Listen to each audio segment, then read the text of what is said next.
Hi, it's Samantha from Soap Essential, and I'm here in my kind of lab kitchen, if you will.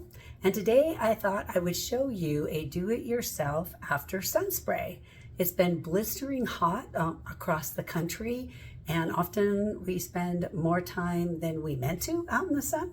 And so this is a great little spray that you can make at home, and it will feel good on your skin when you put it on. And not only that, it will actually do some good things. So very simple recipe. It has 4 to 5 ingredients because one of them is optional. The first one is witch hazel, which you can get in your grocery store. So when you go to buy witch hazel, you want to look at the ingredients and just ensure that it says witch hazel on the ingredients and there's not like really anything else in there. The next thing that we're going to add is aloe vera, right? So aloe vera gel, and you can also get that at the grocery store. You want, so if your aloe by nature is clear, right? It's uncolored. So if the aloe vera that you're getting at the store is blue or green, and that means it's got some other kind of additives in it. If you happen to have an aloe vera plant that you can just cut off one of the stems and take the juice leaf from that works too, because we're only using 2 tablespoons for a 4-ounce mixture. And then we're going to use lavender essential oil. Why lavender? Because it's calming and soothing to the skin and can help with skin irritations, especially after the skin has been exposed to sun. And then we'll use some peppermint essential oil because it has a wonderful cooling effect right on your skin, and it feels good when skin has been like hot, right, where it's been out in the sun for maybe too long. The last ingredient is what I refer to as a carrier oil. So that can be olive oil, sweet almond oil, avocado oil. I'm sure you got avocado oil and olive oil like in your kitchen. Like I said, everything you can go and get at the grocery store. It's a great little spray, and I'm making these for my 2 sisters just to give. My one likes to go camping a lot, and the other one lives in the California sun. So anyway, why don't we go ahead? I'm going to change the camera angle, and we'll go ahead and get started. Okay, so we're back. I've already measured out my witch hazel. So you want to use 4 ounces of witch hazel in here. And then we're going to add, you want to add 2 tablespoons of aloe vera, right? So like I said, you want to do the gel. Now I'm actually cutting this recipe in half because I realized I did not quite have enough witch hazel. So while I say 2 tablespoons, right? You're going to want to use 2 for 4 ounces of witch hazel, right? And this again is the gel, and you can use, technically you could use the gel or the liquid, but the gel will stay on the skin a little bit better, right? So once we're done with that, I will set that to the side, and then we are going to add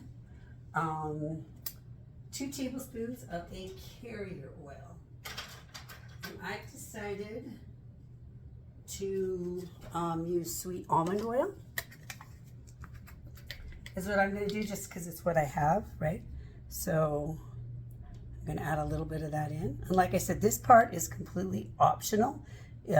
So aloe vera is a water-based product, right? So you are not going to you'll see that oil and water, when you pour your oil in, it will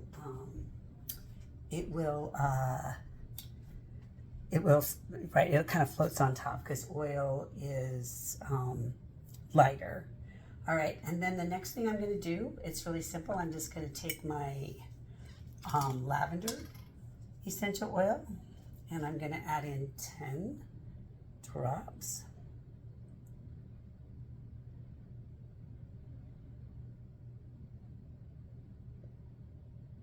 There we go, 10. And then I'm going to take my peppermint essential oil, and I have this. I'm going to also add 10 drops. So This one I can do a little bit different because it has a hole. 9, 10. Okay, there we go. Now I will just take that and kind of stir it up pretty well.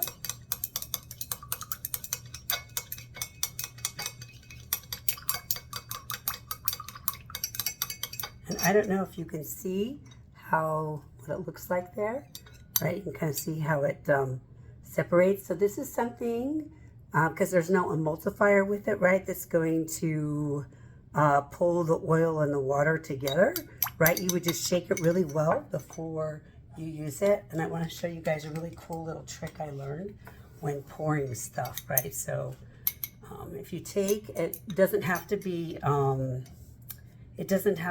a glass rod. It could be, you know, the edge of a spoon or whatever. But if you take it and put it against your glass, it will follow that right down into your tube.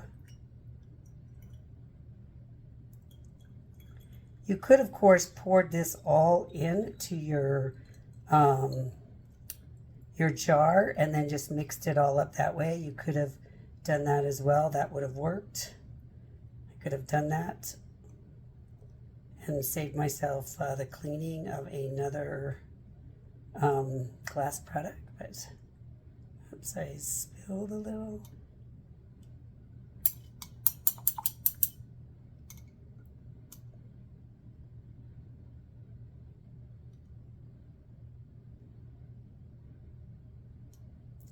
There we go. Then I'm going to cap this. And I'm going to cap this.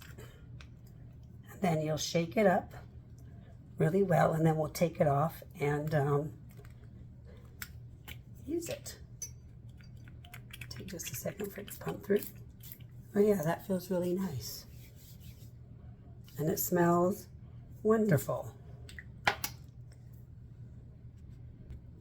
Okay, so I'm back, and this is the bottle that I made, right? So you could use a plastic bottle, and maybe it might be easier actually to pour everything into the bottle and then just shake it up, right? You just shake it up, and then you're gonna mist, and it's just, it's wonderful. It just feels so good on the skin. So I hope that you enjoyed this little do-it-yourself video. I hope that you give it a try, and I would love to hear your feedback. I will post the recipe down in the comments below. But thank you for watching, and have a wonderful day.